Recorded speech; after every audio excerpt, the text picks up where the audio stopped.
Save a family Ernakulam എന്ന പേരിലുള്ള ഒരു സൊസൈറ്റി എറണാകുളം അങ്കമാലി അതിരൂപതയുടെ ഭാഗമായ വെൽഫെയർ സർവീസിൻ്റെ ഭാഗമായി പ്രവർത്തിച്ചിരുന്നു. എന്നാൽ ആ സൊസൈറ്റി ഇപ്പോൾ അതിൽ നിന്നും വേർപെടുത്തി save a family plan India എന്ന സ്വകാര്യ ട്രസ്റ്റായി മാറിയിരിക്കുന്നു. എന്തൊരു മറിമായം!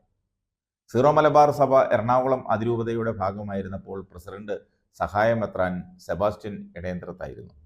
പിന്നീട് മാണ്ഡ്യ രൂപതയിലേക്ക് മാറിയപ്പോയപ്പോഴാണ് സേവ് എ ഫാമിലി എറണാകുളം എന്നതിൽ നിന്നും എറണാകുളം മാറ്റി ഇന്ത്യ എന്നതിലേക്ക് വഴിമാറിയത്. ഇപ്പോഴും പ്രസിഡന്റ് ഒരേ വ്യക്തി തന്നെ. അതുപോലെ ട്രസ്റ്റ് സെക്രട്ടറി റൻസമ്മയും ഡയറക്ടർ എറണാകുളം അതിരൂപത വൈദികനായ ഫാദർ മാർഷൽ മേലാപ്പള്ളിയുമാണ്.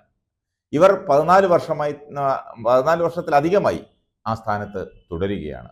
ഇതിൽ നിന്നെല്ലാം എന്താണ് വ്യക്തമാക്കുന്നത്?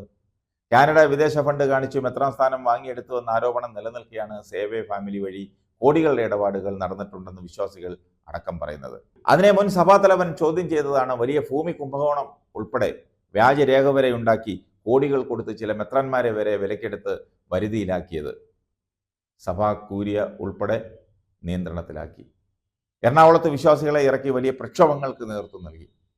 അതിൻ്റെ അനന്തരഫലം മാർ ആലഞ്ചേരി പിതാവിന് സ്ഥാനചലനമുണ്ടാക്കി അവർ വിജയിച്ചു. ഇപ്പോൾ സഭയിൽ തീർത്തും ദുർബല നേതൃത്വമാണ്. സഭാ നിയമപ്രകാരം ഒരു ട്രസ്റ്റ് സ്വകാര്യമായി നടത്തുവാൻ ആര് അനുവാദം കൊടുത്തു? ആ ട്രസ്റ്റിന്റെ നാളിതുവരെയുള്ള ഓഡിറ്റിംഗ് നടത്തിയാൽ ഇപ്പോൾ സഭയിൽ നടക്കുന്ന എല്ലാ സംഭവങ്ങളും ശാന്തമാകില്ലേ? കാരണം ഈ ട്രസ്റ്റ് വഴി നടക്കുന്ന കോടികളുടെ ബിനാമി ഇടപാടുകൾ അതുൾപ്പെടെ പുറത്തു വരും. അതുപോലെ എറണാകുളം അതിരൂപതയിലെ പല വൈദികരുടെയും പേരിലും ഇത്തരം ബിനാമി ട്രസ്റ്റുകൾ, സൊസൈറ്റികൾ ഇതൊക്കെ പ്രവർത്തിക്കുന്നതായി സഭാ ഇന്റലിജൻസ് വിഭാഗം തന്നെ കണ്ടെത്തിയിട്ടുണ്ട്. മാർ സെബാസ്റ്റ്യൻ ഇടയന്ത്രത്ത് പ്രസിഡന്റ്, ഒരു സ്ത്രീ സെക്രട്ടറി, ഒരു വൈദികൻ ഉൾപ്പെടെ വർഷങ്ങളായി തുടരുന്ന ട്രസ്റ്റിലെ ഇടപാടുകളിലെ സത്യങ്ങൾ പുറത്തു വരാൻ സമയമായിരിക്കുന്നു. ഇല്ലെങ്കിൽ സഭയെ മുഴുവനായി ഭാഗ്യശക്തികൾക്ക് അടിയറവ് പറയേണ്ട കാലം അതിവിദൂരമല്ല. ഓരോ ദിവസവും തെളിവുകൾ പുറത്തു വന്നുകൊണ്ടേയിരിക്കുന്നു. ചിന്തിക്കേണ്ടത് സഭയോട് കൂറുള്ള ഓരോ സാധാരണ വിശ്വാസി മുതൽ മെത്രാന്മാർ വരെയാണ്. ഇനി പറയുക, എറണാകുളം അതിരൂപതയെ യഥാർത്ഥത്തിൽ വഞ്ചിച്ചതും ഇപ്പോഴും വഞ്ചിക്കുന്നതും ആരാണ്? വൈക്കംകാരനായ വെറ്റിലക്കാരനിൽ നിന്നും അവരുടെ വ്യാജ ആത്മീയ മാഫിയ സംഘത്തിൽ നിന്നും സഭയ്ക്ക് മോചനം വേണ്ടേ? ചിന്തിക്കുക.